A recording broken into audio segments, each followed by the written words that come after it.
Bismillahirrahmanirrahim. Niki saya baca tafsir Ibnu Katsir juz sekawan halaman 365. Ya, terus tafsir Ibnu Katsir halaman 365 juz sekawan. Qala al-Imam Ahmad haddatsana Hajjaj bin Muhammad wa Ibnu Ja'far qala haddatsana Syu'bah an Qatadah an Abbas an Abi Hurairah an Rasulillah sallallahu alaihi wasallam qala dawa sapa Rasulullah sallallahu alaihi wasallam inna suratan sak temene surat fil Qur'an ing dalam Qur'an salasina kang yaiku 30 apane ayatan ayate iku syafaat iku nyafaati apa surah fil Qur'an di sahibiha kedue wong kang duweni surah sing apal surah hatta ghufira sika den sepura sapa lahu kedue sahibus surah sapa lahu li sahibis surah. Gene iku maksude Rasulullah tabarakalladzi biyadil mulku, gene iku ayat utawi surat tabarakalladzi biyadil mulku. Sidina Ali ku ya manusa. Dadi dekne ku iseng kepengin roh Umar ku wedi. Mergo mangkel. Wong kok ning donya anggere wong tau disentak iku kepengin roh Umar disentak. Wong sak urip-uripe nyentak wong. Walhasil Sidina Ali ketika Umar wafat, beliau berdoa, ya Allah saya beri kasaf supaya ngerti Umar sing mletene ngono angger wong disentaki wani gak nyentak mungkar nakir. Mau itu tok tujuannya. Karena Sidina Ali itu orang yang luar biasa, walhasil dituruti mbek pangeran kasaf. Wasaf melihat mungkar nakir datang itu matanya kalkidril ghali kayak apa panci yang menganga. Oh seru. Umar baru bangun dari kubur. Sayyidina Ali sebenarnya ingin melihat kalahnya Umar, sebetulnya niatnya itu ingin melihat kalahnya Umar. Ternyata Umar tersinggung, langsung berdiri. Hei malaikat, kamu itu harus punya akhlak. Kamu tahu saya siapa? Saya ini temannya kekasihnya Allah. Yang diandalkan temannya, bukan dia. Jadi bolehlah neror malaikat itu boleh. Kamu tahu saya ini siapa? Saya ini temannya kekasihnya Tuhan, kekasihnya Allah. Ya ke sopo, kancane Nabi Muhammad. Itu panik mungkar nakir. Panik terus matur Allah, ya Allah ini ada orang yang saya teror malah saya diteror. Siapa dia? Umar, temannya kekasihmu. Kata Allah, yo kowe iku yo sing diakhlak sithik, mosok ambek kancane Nabi gitu. Semenjak itu terus sopan, ya Pak mungkar nakir. Tapi Sayyidina Ali gagal ngelihat Umar kalah. Padahal cita-citanya kepengin Umar terus kali-kali kalah. Jadi ada sekian cara untuk apa ya, kalau dibahasakan untuk meredam malaikat. Masyhur ada ulama alim alama pekerjaannya mengajar tauhid. Ngajar tauhid lah, mungkin tauhid primbon sampai tauhid apa. Ketika meninggal sama malaikat masih ditanya marbuka manabuka dan seterusnya. Imam Malik datang, "Hei malaikat, ini guru tauhid, saurip-uripe mulang tauhid. Kowe ora tau mulang kok takok sing tukang mulang. Sing sopan." Ya sudah enggak usah tanya.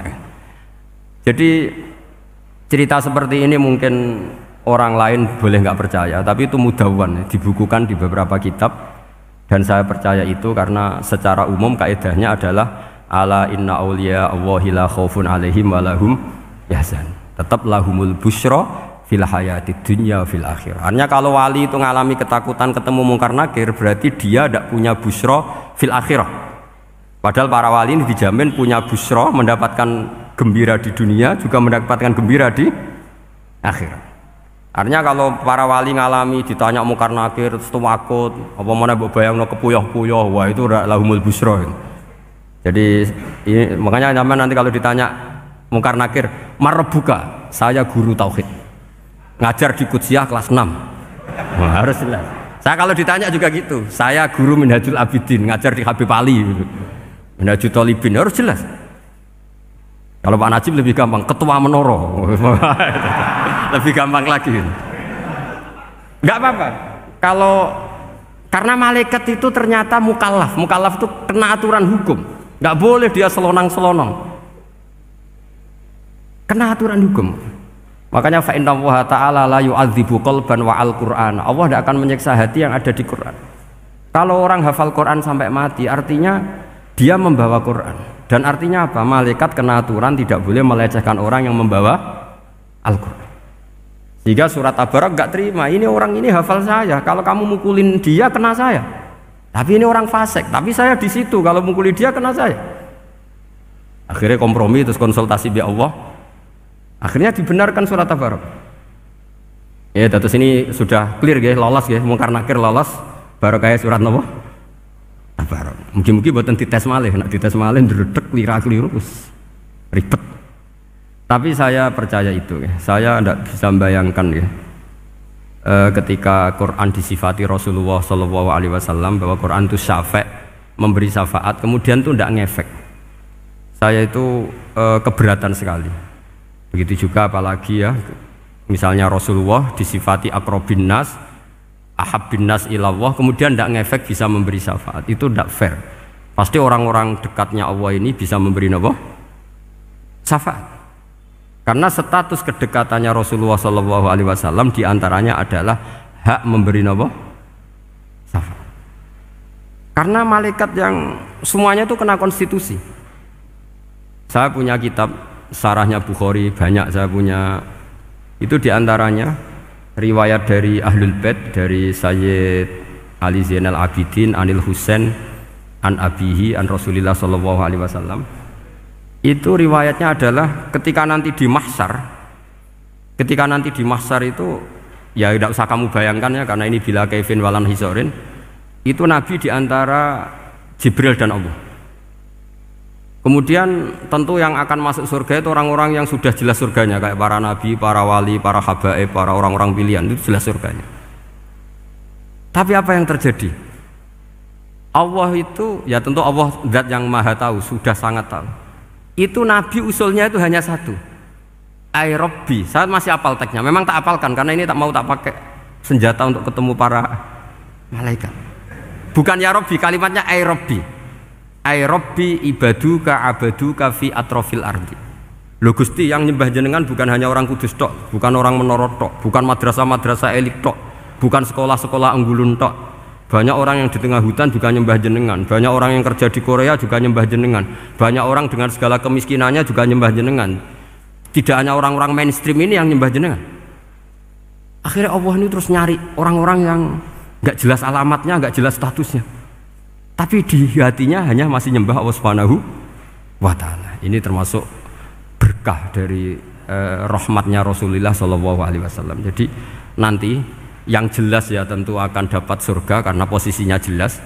Yang nggak jelas diusulkan sama Rasulullah, ay Rabbi ibaduka abaduka fi atrofil ardi. Itu luar biasa. Saya pernah ke Korea itu haru karena di sana ya ada yasinan, ada dibaan. Padahal kerja di negara ateis. Itu kalau mereka sholat, itu nyuri-nyuri waktu makan, sholatnya itu di kamar mandi. Ya jangan bayangkan kamar mandinya kayak di sini yang sempit juga. Kamar mandi di kota-kota itu kan mungkin lebih bagus dibanding kamar tidur jenengan. Kayak di hotel-hotel itu kan kalau santri so ngantuk. Saking mewahnya, jadi bisa kadang ada yang tanya, mosok Gus kamar mandi nek gue sholat mau cuwilik.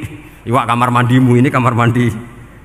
Ya sering do tanya saya itu sholatnya sah apa enggak? Sah, semuanya gitu tak jawab sah terus. Dan itu yang nanti diusulkan Rasulullah SAW, ay Rabbi ibaduka abaduka fi atrofil ardi. Di luar orang-orang yang mainstream itu ya Allah, banyak orang yang menyembah jenengan. Saya tuh pernah nangis ketika di Bandara Jakarta ketemu orang wireng, serai melarat, jelas melarat, wireng guys. Ini ketemu saya cium tangan. Gus saya ini itu habis dari Selandia Baru, kerjanya dia itu ikut apa mancing gitu, mancing ikan tuna ya, di Selandia. Kalau saya di tengah laut itu sampai 2 bulan. Hiburan saya itu hanya ngaji jenengan lewat YouTube. Coba orang di tengah laut ngaji. Wah itu seneng pojok bumi.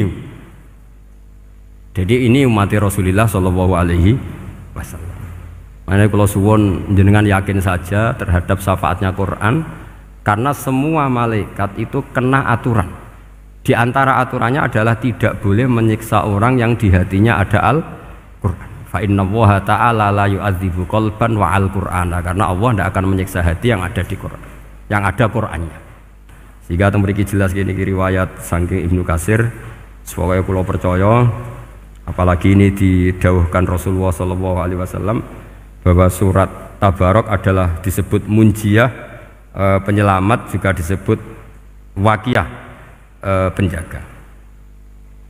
Lalu biasanya orang-orang yang nggak percaya syafaat, itu pertanyaannya adalah, kan manusia itu wa alaisa lil insani ila masa'a, manusia itu hanya bisa membawa bekal apa yang pernah dilakukan. Itu dijawab oleh ulama-ulama kita ahli sunnah wal jamaah. Entah perlu ditambah An-Nahdliyah apa enggak tahu saya. Saya ini kata orang banyak termasuk pengurus PBNU, tapi saya itu tetap nggak pati srek. Kalau ahli sunnah saja, tidak usah ditambahi An-Nahdliyah.